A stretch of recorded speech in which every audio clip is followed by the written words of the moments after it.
तो फ्रेंड्स, आप सभी का स्वागत है हमारे YouTube चैनल पे। तो चलिए देखते हैं कि समझ तथा कार्य में अगर बारी बारी के सवाल आ जाएं तो उन्हें कैसे बनाते हैं। तो हमारा क्वेश्चन है, ए और बी अलग अलग किसी काम को 9 और 15 दिन में करते हैं। यदि वे एक एक दिन बारी बारी काम करें तथा एक कार्य आरंभ करें तो कार्य कितने दिनों में समाप्त होगा। तो इस तरह के सवालों को बनाना बहुत ही आसान होता है। सबसे पहले क्या करना होगा ना, हमें लिखना होगा ए कितने दिन में करता है और बी उस काम को कितने दिन में करता है। तो ए हमारा काम करता है 9 दिन में और बी करता है 15 दिन में। तो यहाँ लिखना है 9 और यहाँ लिखना है 15। अब क्या करना है, ये दोनों का एलसीएम लेना है और एलसीएम निकालने के बाद क्या होता है ना, वो हमारा टोटल वर्क आ जाता है। तो 9 और 15 का एलसीएम जब भी निकालेंगे तो वो आएगा 45 यानी 45। आप निकाल के चेक कर सकते हो। उसके बाद क्या करते हैं ना, यहाँ पे देखिए कि 9 का टेबल में 45 कितने बार में आता है ना, ये आता है 5 बार में। और 15 का टेबल में 45 आता है 3 बार में। तो यहाँ पे जो 45 है ये है टोटल वर्क, और 5 और जो 3 है ये क्या है, इफिशियंसी है, कार्य क्षमता है। ये अलग अलग दोनों की कार्य क्षमता है, यानी एक दिन में ए और एक दिन में बी कितना काम कर सकता है। तो ए एक दिन में 5 काम, बी एक दिन में 3 काम कर सकता है। तो अब देखिए कि पूछा गया है कि यदि वे बारी बारी काम करें, यानी पहला दिन अगर क्वेश्चन में दिया गया कि पहला दिन कौन काम करेगा, ए काम करेगा। तो पहला दिन काम करेगा ए यानी 5 काम करेगा, दूसरा दिन काम करेगा बी। तो ऐसे करके वो दोनों क्या करेंगे, अलग अलग दिन करके 45 काम करने हैं उन दोनों को, लेकिन अलग अलग करके, बारी बारी करके।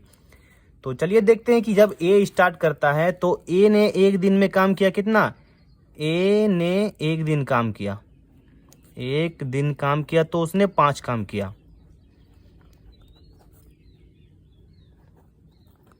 5 काम किया, 5 काम। उसी प्रकार जब बी करेगा, बी ने क्या किया, एक दिन काम किया तो वो हो गया 3 काम, क्योंकि बी का कैपेसिटी ही है 3, एक दिन में वो 3 ही काम कर सकता है।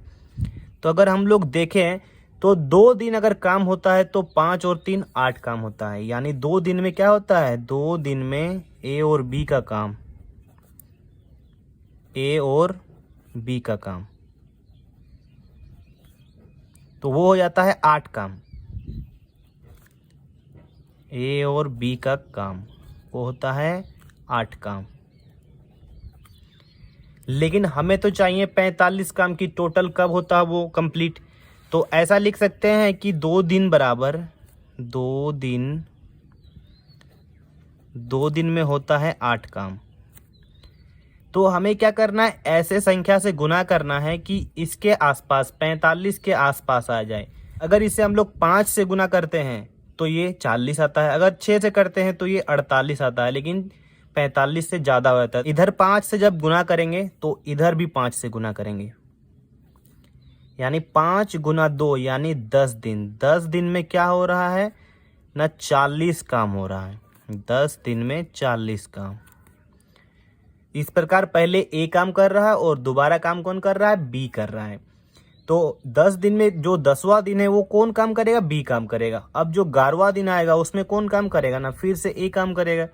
तो ए कितना काम करता है, 5 काम करता है, यानी 11वें दिन क्या करेगा ना, ए 45 काम कर देगा, क्योंकि 40 काम पहले से हो चुके थे।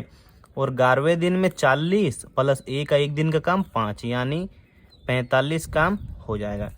यानी हम लोग ऐसे बोल सकते हैं कि जो काम था वो 11 दिनों में समाप्त हो जाएगा, 11 दिनों में समाप्त हो जाएगा, 11 दिनों में समाप्त होगा।